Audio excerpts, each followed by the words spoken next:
kabulastugan, hindi malilimutan ang asaran na merong pikunan, lalo na rin ang unang niligawan, unang kabiguan.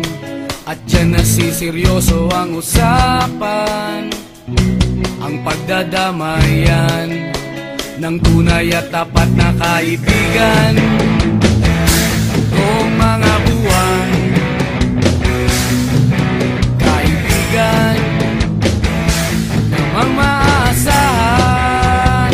Oh, di na tayo pabata, edad may di nahahalata. Sa mga trip unti-unti na tayo nagsasawa. Pero kahit ganon, barkadang matatag hanggang sa ngayon. Minsan man magkita, tiyak may kwela, yan ang aking mga tropa.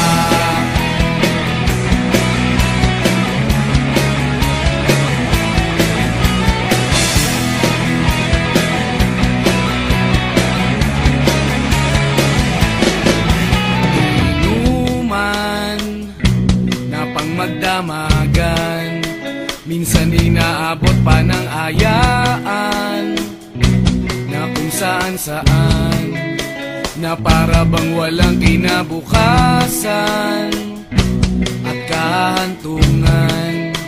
At dyan nasiseryoso ang usapan, ang pagpapayuhan ng tunay at tapat na kaibigan.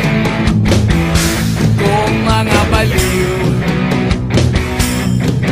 kaibigan